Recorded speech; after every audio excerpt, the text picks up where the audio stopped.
What's up, everybody, and welcome to yet another exciting episode of Comexposed. My name is Eugene Ramirez Mapondera. And my name is Tinodiwa Zambe-Makoni, and today we have an amazing, special, all-awesome, all-powerful guest for you. The one, the only, Mr. Pious. Thank you for having me. That was a great intro. That's much better than the last one, right? Much better. Go ahead, introduce yourself, boy. Yeah, my name is Pious Nyenyewa, and I'm the studio captain of the Lula Animation. All right, for those of you who do not know this, there was some breaking news last week, as you can find on Comexposed.com, about a new project that Disney has officially announced, which involves African artists from across the continent working together towards a feature film. And Pius over here is the Zimbabwean representative, together with another gentleman we'll talk about later on. Did I get it right? Yeah. How do you feel? I feel numb. Yeah. Wow. Yeah, numb. That's an interesting choice of words. Yeah, I mean, you get excited until I just can't believe it. Yeah. You know. Okay. But it's great to be representing them. Yeah. Co-director. Awesome. Yeah. Awesome. Okay, let's go deeper into that. Let's figure out how it all started. You just don't wake up one day and you're selected by Disney Plus to become, a contributor to a feature film. Walk us through an anthology, isn't it? Yeah. I think of the Animatrix. Is it gonna be something like that? Do you remember that? Animatrix. Yeah. Do you remember Animatrix? Animatrix was run about the time of, was it Matrix 2 or Matrix 1? Matrix 2. Yeah. I didn't even know what animation was back then. Dude, you need to check that out. Because you're not doing the things. Hey, these millennials are getting all the opportunities. Yeah. So it was an anthology where they expanded on the Matrix universe by getting a bunch of different directors and artists to do their own animation. Yeah. So it was a sequence of short films. I remember it. Inspired by So is your project going to be something along those lines? Yeah, something along those lines. Yeah. So you take all the films that are coming from all aspects of Africa, and you make one feature film. Awesome. So I know you've been on a bunch of interviews and so on, so I'm not going to ask you any of the typical questions, right? I'm going to ask you what's on the mind of real hardcore Zimbabwean animators and writers and creatives. What elements from Zimbabwe and our culture do you hope to really see shine through in your short? Take it away. Oh, and to add to that, did they ask you to do that? Or is it something that you've decided to do for yourself? Do they just come and just say, whatever you want to do? Or do they have kind of like we would like you to, do the African thing? I'll start with this one. Go for it. For as long as you don't violate NDAs, go for it. Yeah, I'll start with this one because what I think that they were really looking for are original stories. Okay. And original stories really come from deep down, from the creator of the story. So there's something about what you already have that they like. So they try not to tamper with that. Yeah. They just ask you to refine whatever it is. Okay. And at the same time, you got to think about the fact that this is a business. Yeah. Yeah. So in order for your film to be greenlit, it has to be something that people would want to see, and also they need to find some kind of monetary value from your story that could be commercialized, really. So what I'd say is that they 50-50, they allowed us to do whatever we wanted. At the same time, we're thinking, like I said, we're thinking about it in a fashion where this is supposed to entertain people and going to have people subscribe to their channel. But at the same time, one thing that I was quite fascinated by is the fact that these guys know what they do. Okay. So it's like, we like what you have, but we know we can push you to do better. Wow. So they don't go outside the lines of what you already had created. They just play around in that circle, and they allow you to just have fun. Yeah. So I'd say they did allow us to do what we wanted, with the film, because they were already looking for original films. Yeah. So we had a lot of liberty to do whatever we wanted, but they would obviously give us pointers as to like, okay, so this is the direction we want to go. Yeah. So take it in this direction.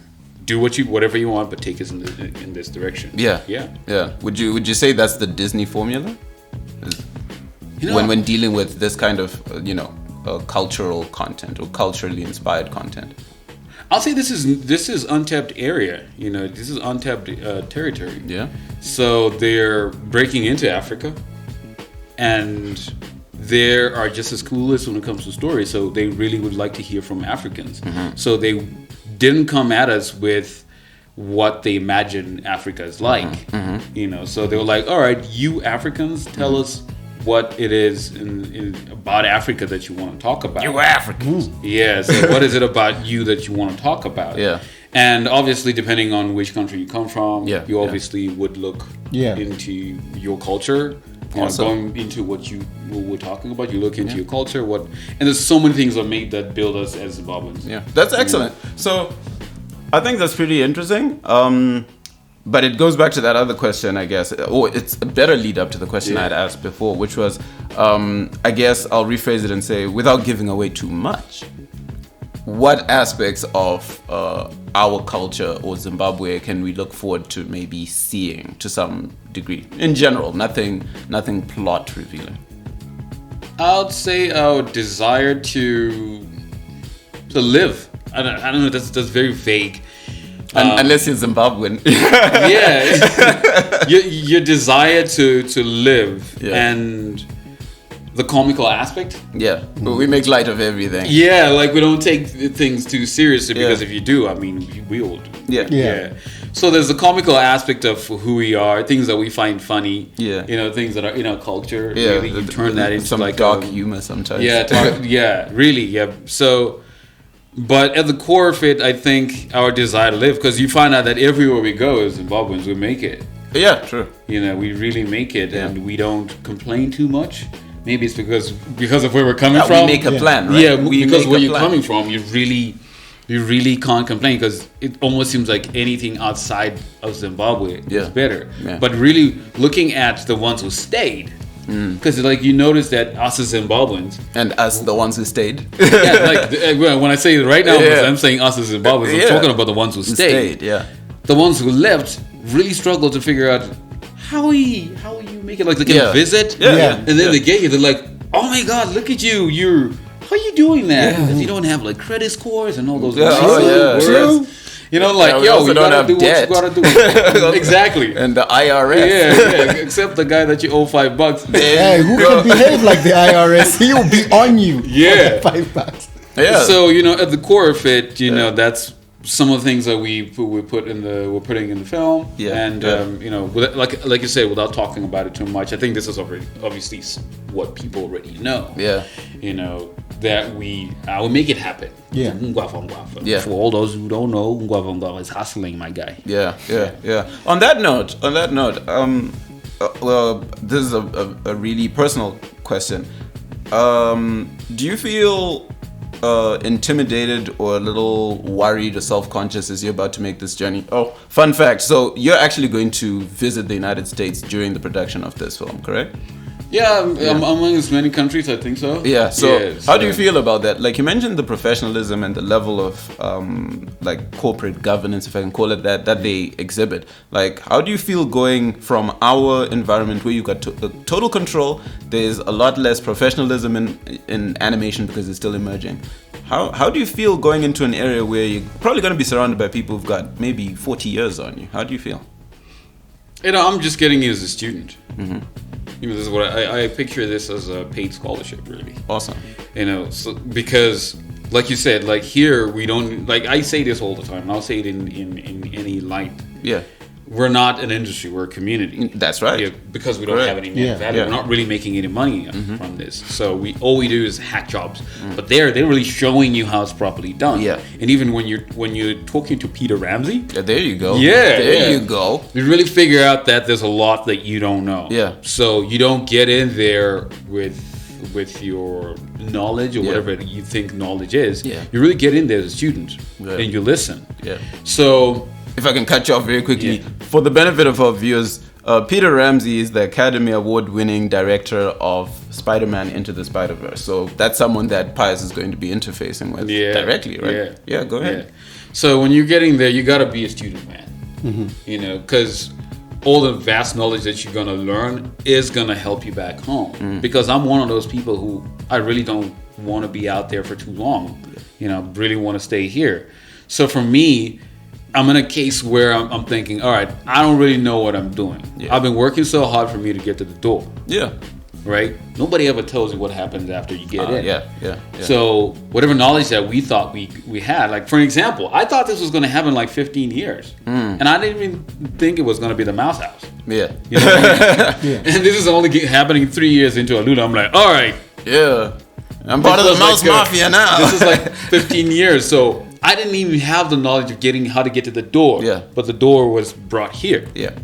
You know? So when I get in there, I'm really getting there as a student. Yeah. You know, whatever it is that they are going to teach us, because they're quite lenient. You know, you get in there and you expect, because like, I'm sorry to say this about Zim clients, but they really make you feel like you don't know what you're doing, even though they engage you. Yeah. You know, they really have this idea of like, oh no, you do what you want to do, but you're dealing with a multi-billion-dollar company, and they're treating you with so much respect. So you get in there and you put your student hat on. Yeah. You let the Academy Award-winning directors train you. Yeah. For you to be able to take that information back, because once I learn it, I'm good. That's an incredible mindset. Yeah, I could bring some of that stuff back home. Yeah. Awesome. On that, it is an amazing opportunity to learn, and like you say, get involved with a multi-billion-dollar company that's been doing it, and the whole machine is there, and you get to tap into that. Yeah. So, on that, from your experience with them thus far, what is their outlook? How are they approaching engaging with Africa? Are they more on there, we're going to find artists and we're going to say we're going to bring the African artists to America to do African work in America? Or are they kind of like, we want to just help you guys grow where you're at? It's, based on what you've just said. I think they're playing at the game where they don't want to take the fish out of the water. You know? Yeah. Even though you like the fish, you take it out of the water, it's just not going to make it. Yeah. You know, because like the thing about what makes us African is really the fact that we're operating within Africa. Yeah. That's what really surprised them. They're like, dude, you're making it in Zim. How are you doing it? Yeah. You know? So they're really trying to invest in you while you're at wherever you are. Because they know whatever it is that you're feeding off of is where you are. Obviously, in certain scenarios, you gotta have to go to where better facilities are, you know, for certain things. Yeah. But like, you know, they really want to build something here. You know. Yeah. Okay. And what about the rest of your team? How are you filtering this to them, or who are you working with, if you can say? The rest of the team, as in our team, guys from Alula? Yeah, guys from Alula, and I guess the wider project. Do you get to interact with the other creatives doing their own films within this? With other creatives, like you get to see bits and pieces, you know, so that all of our films have to be equally great. So we only interact when necessary. We don't interact all the time. But at Alula, you know, we got our guys. They're not really a part of it yet because they're part of the production house. Yeah. You know, and this is really director centric, and once you get certain things on lock, then you can engage the studio Alula, and you can collaborate with other studios. Like I said, like you have to leave the country to go somewhere where the better facilities, you know. But you know, it's been quite amazing working with some brilliant artists out there, and you're so humbled to be working with certain people, and then you get to, I mean, like the level of professionalism and some of the creatives that we're dealing with out there, it's quite amazing, and they're waiting to hear what you have to say. That's scary, but at the same time, they'll treat you so much respect, you know, and that's something that I say that I briefly seen, you know, in this industry, like, you know, working with you, Eugene, and you with you, Tino. It's at that level, it's just amazing. Wow, it just inspires you to do better. Wow.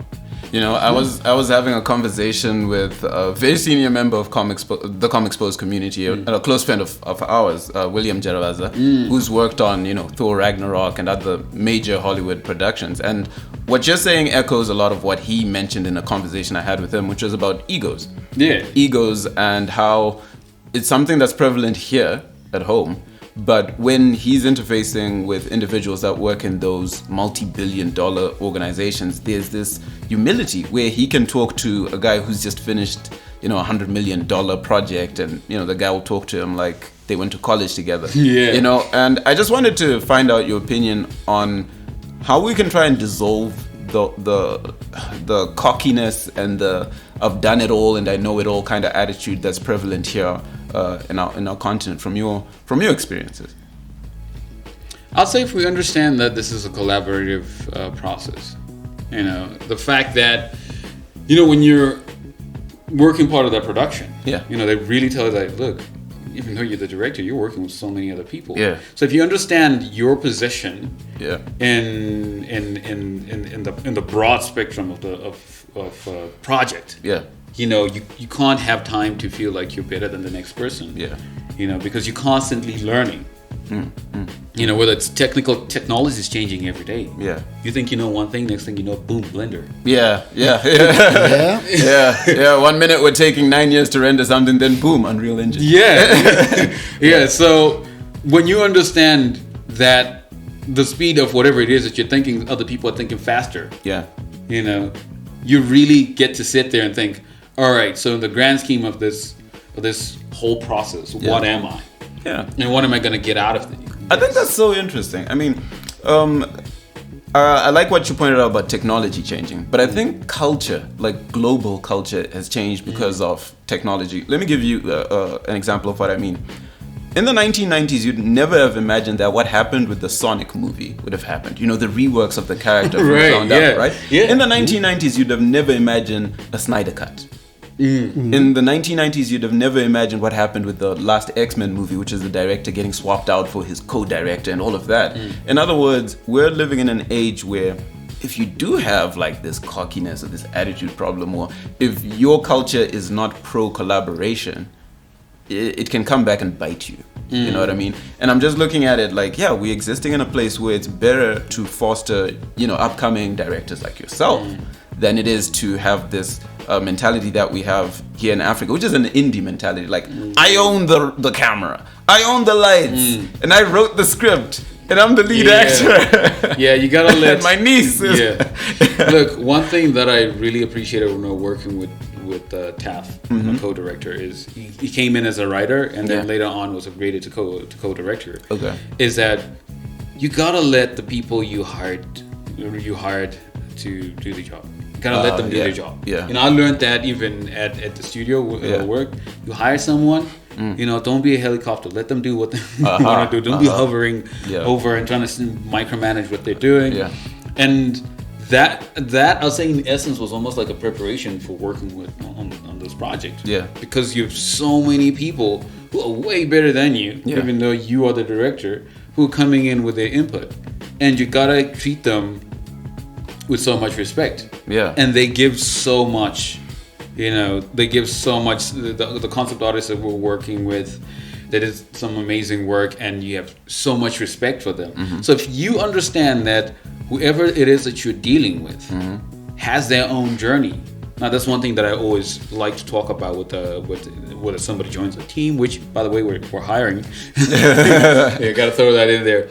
Is I always like to ask, like, what's your journey? Like, why here? You could be just passing through Lula. So where are you going? So that when somebody input something in your production, they gave it much thought before they voiced it. Yeah. So it's really a damn shame when you see someone trying to, because you will get burnout. Yeah. That's the other thing. I love that statement you've just said, because it helps me go to a place that I've been going in every episode of Comexposed. And I love that you're here, because you've probably had this experience yourself.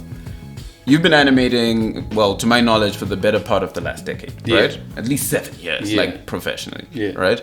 And I'm sure you've encountered the people who come up to you, see a nice 1 minute piece you've done, and then they say, "Why don't you make a movie?" Right? So there's that.